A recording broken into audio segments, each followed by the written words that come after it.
वही बात मैं कल से कह रही हूँ कि अब तो गठबंधन के नेता ही, इंडी अलायंस के नेता ये कहने लगे हैं कि धर्म से हट धर्म पे बयान मत दीजिए, प्रधानमंत्री पे निजी हमले मत कीजिए, जनता के मुद्दे उठाइए जो आप नहीं उठा पा रहे हैं। देखिए अनामिका जी, मैं आपके बात से सहमत हूँ। राहुल गांधी के पूरे स्पीच में कोई प्रॉब्लम नहीं है, लेकिन जो उन्होंने हिंदू धर्म से उन्होंने जो शब्दों का इस्तेमाल किया, तो मुझे लगता है कि राहुल गांधी ने खुद बैठे बैठाए बीजेपी को एक परसेप्शन कांग्रेस को समझाइए, नहीं समझ आ रहा है उनको। बिल्कुल सुन तो लीजिए अनामिका जी, मैं ये मानता हूँ कि राहुल गांधी की मंशा गलत नहीं है, वो पावर ऑफ सेंटर की बात कर रहे थे कि किस प्रकार से बीजेपी में एक ही व्यक्ति, चाहे बीजेपी हो या सरकार हो, एक ही व्यक्ति डिसीजन लेता है, power of centre Narendra Modi है। लेकिन उनको शब्दों का चयन और जो संदर्भ उन्होंने दिया वो गलत दिया, और मुझे लगता है कि कहीं न कहीं राहुल गांधी ने गलती की है और इसका फायदा बीजेपी आगामी लोकसभा चुनाव में उठाएगी।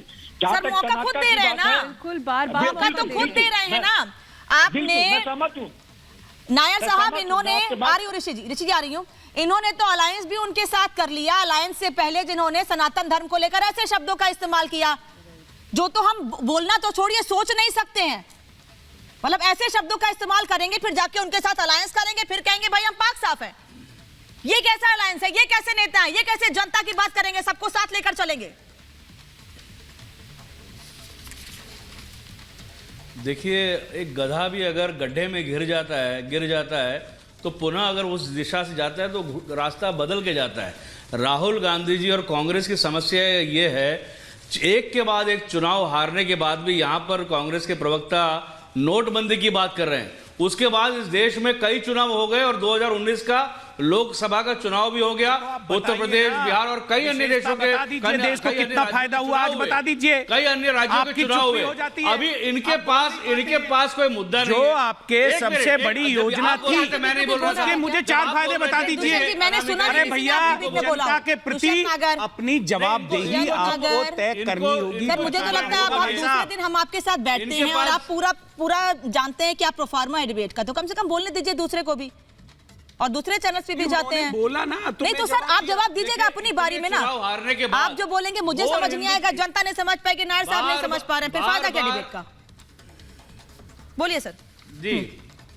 जी बार बार चुनाव हारने के बाद भी इनको अकल नहीं आ रही, बार बार हिंदू धर्म को गालियां दे रहे हैं, साधु संतों को अरेस्ट कर रहे हैं, बार बार इन्होंने भगवा आतंकवाद ऐसा शब्द को कॉइन किया।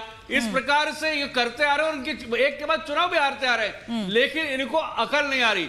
इस बार भी देखिए 400 पार जो भाजपा बोल रही है वो निश्चित रूप से होने वाला है। इनको मालूम है चुनाव में किसी भी प्रकार से इनकी कोई हालत बहुत खस्ता है। अब यहाँ पर जो कर्नाटक में हुआ, इतना इससे बता पहले भी इन्होंने कि आपके कैबिनेट मंत्री ने आज इस्तीफा क्यों दिया? 400 पार की बात कर रहे हो। उत्तर प्रदेश में देखिए, आपके कैबिनेट मंत्री को तो आपने सीट नहीं दिया। ये सब जो बात कर रहे हैं 400 पार की, दो आपके सिटिंग सांसद पार्टी ज्वाइन करके छोड़ के आपको आगे बहुत पुरानी कहावत है, एक बड़ी पुरानी कहावत है दुष्यंत जी, अगर आप किसी पर एक उंगली उठाते हैं ना 4 उंगली आपकी तरफ होती है। फिर देख लीजिए कि कांग्रेस में क्या हो रहा है, कितने सांसद, कितने नेता, कितने पुराने और बड़े नेता। पार्टी की बात होगी जो सत्ता में बैठे हैं, मतलब हम कांग्रेस की बात नहीं करें, मतलब हम आंख बंद कर लें, मंत्री हैं, आंख बंद कर लें कि कांग्रेस के पुराने नेता जिन्होंने कांग्रेस को सरकार के समय मजबूत किया था, वो नेता पार्टी छोड़ रहे हैं, उनको नहीं देखें, आंखें बंद कर लें। सर जिनके नेता उनके जा रहे, मैं उनसे भी पूछ रही हूँ, दुष्यंत जी कांग्रेस के जा रहेंगे, आपके अलायंस के नेता जाएंगे तो उन पर सवाल पूछोगी ना। कांग्रेस पार्टी और आप जिनको कह रहे हैं, सुनिए पार्टी को जवाब देना है। आपके अलायंस के नेता जिनको कह रहे हैं, ये फूके हुए कारतूस हैं, वही उनको अपनी ओर लेने की कोशिश कर रहे हैं। आरजेडी ने पशुपति पारस के अलग होने से पहले कह दिया हमारे साथ आ जाओ, क्यों नहीं दिया? नहीं तो आप सवाल नहीं सुनेंगे तो मैं जवाब पूछूंगी नहीं आपसे। क्या आपकी सरकार की नाकामयाबी है? दानिश कुरैशी, आपने पूरी डिबेट को सुन लिया है। हम बात कर रहे हैं सनातन हिंदू या हिंदू धर्म से जुड़े शब्दों के अपमान की। आखिर क्यों बार बार अलायंस के नेता ऐसे शब्द इस्तेमाल कर रहे हैं, ऐसे बयान दे रहे हैं, फिर माफी भी नहीं मांगते हैं, फिर सफाई देते हैं कि हमने ऐसा नहीं कहा था, मतलब गलत निकाल लिया गया उसका। देखिए, सबसे पहले तो मैं एक बात साफ कर दूं कि मैं इस मान्यता में मानता हूं कि किसी के भी धर्म को किसी भी आस्था के को ठेस पहुंचाने का काम किसी भी राजनीतिक पार्टी या राजनीतिक व्यक्ति को नहीं करना चाहिए, ये साफ तौर पे। हाँ, रह गई बात विरोध की और सहयोग, वो अपनी जगह है। जिस किसी का सहयोग जिसके साथ है वो जाए, जिसका विरोध है उसके साथ जाए, लेकिन किसी की भी धार्मिक आस्था को आहत पहुंचे उसका ख्याल हम लोगों को रखने की जरूरत है। रह गई बात, आप बात कर रही हैं इंडिया अलायंस की, तो हम तो उस इंडिया अलायंस का हिस्सा नहीं है, इसलिए मैं तो नहीं बोल पाऊंगा। जो लोग उसके पक्षधर हैं वो अपनी बात रखेंगे, लेकिन जो घटना घटी है वो निंदनीय है, वाकई निंदनीय है। ऐसा नहीं होना चाहिए। किसी की भी आस्था को ठेस पहुंचती है, ये हमारे देश में पहले नहीं हुआ, और हम देख रहे हैं कि मुसलसल पिछले 10 सालों में ये बढ़ता जा रहा है। इसको रोकने की जरूरत है, क्योंकि जो रेडिकलाइजेशन। तो जी आ रही हूँ, आप बिल्कुल ठीक बात कह रहे हैं, लेकिन बार बार शब्दों का इस्तेमाल करना, और आज जो बेंगलोर में हुआ, आज क्या बल्कि 17 तारीख को बेंगलोर में जो हुआ, उसके बाद आज जो हंगामा हुआ, लोग कह रहे हैं हनुमान चालीसा तक पढ़ने से रोका जा रहा है। मैनिफेस्टो में भी इस बात का जिक्र था कि बजरंग दल को बैन कर देंगे, कांग्रेस ने सरकार आने से पहले मैनिफेस्टो में ये बात कह दी थी। तो बार बार आप उसी लाइन पे आगे बढ़ रहे हैं, फिर आप कह रहे हैं हमको टारगेट किया जा रहा है, ये गलत नहीं है? देखिए, मैं आपको यही कह रहा हूँ, मैंने आपने मेरी पूरी बात सुनी होती तो मैं आपको बताता कि पूरे देश में जिस तरीके का माहौल बना है, अकेले बेंगलोर की बात नहीं है। बेंगलोर की जो घटना घटी है वो तो आज आपके सामने है। अभी 2 दिन पहले देखिए, दो दिन पहले गुजरात के अहमदाबाद की गुजरात यूनिवर्सिटी में क्या हुआ, उसमें आप देख लीजिए, वहां भी अलग तरीके का एक क्लैश है। एक तरफ रमजान का महीना था, उसमें इबादत का मामला चला, तो दूसरी तरफ जो संगठन है, जो लोग वहां पर हंगामा मचा रहे, वो यहाँ ये हंगामा मचा रहे थे कि भैया नमाज बंद करिए। तो ये जो बढ़ रहा है देश में, डिस्टेंस बढ़ रहा है, ये प्रॉब्लमैटिक है, और मुझे लगता है कि इसका एक सामूहिक सब मिल के सोल्यूशन निकालना जरूरी है, वरना ये देश की जो एकता जो है वो कहीं न कहीं उसको खंडित कर रहे हैं ये राजनीतिक। मैं इसी से तुहिन जी से सवाल लूंगी। तुहिन जी, फिर एक साथ होकर ऐसी समस्या का समाधान निकालेंगे कैसे? एक तरफ तो एक ही धर्म को बार बार टारगेट किया जाता है, फिर समाधान निकलेगा कैसे?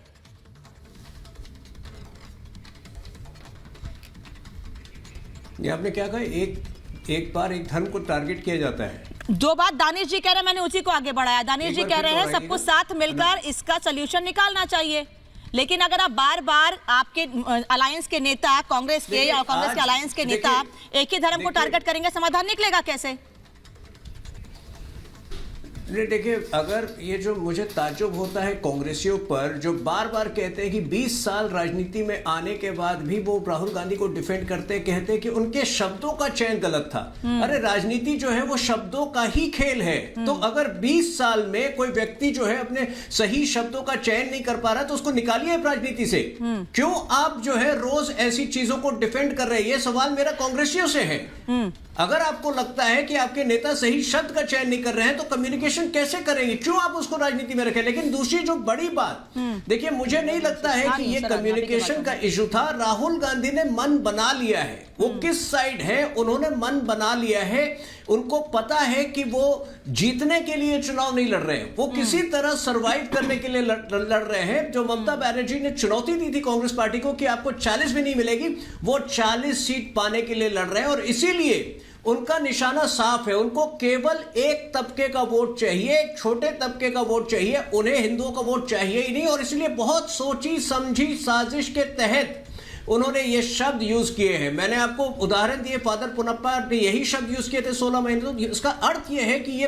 बातें जो है राहुल गांधी के अंदर 16 महीनों से घूम रही थी। आपने देखा कि भारत जोड़ो यात्रा के दौरान वो रजिल मकुटी से जाकर मिले केरल में, वो रजिल मकुटी जिन्होंने गाय के बछड़े को मारा था प्रोटेस्ट करने के लिए काउ स्लॉटर बैन पर। तो इस तरह की मानसिकता, इस तरह की प्रवृत्ति जब राहुल गांधी रखेंगे, तो वाकई जो है वो इस देश में जो है जी आपकी बात पे कुछ कह रहे हैं, और इसीलिए तो तुष्टिकरण की राजनीति का आरोप लगा रहे हैं वो।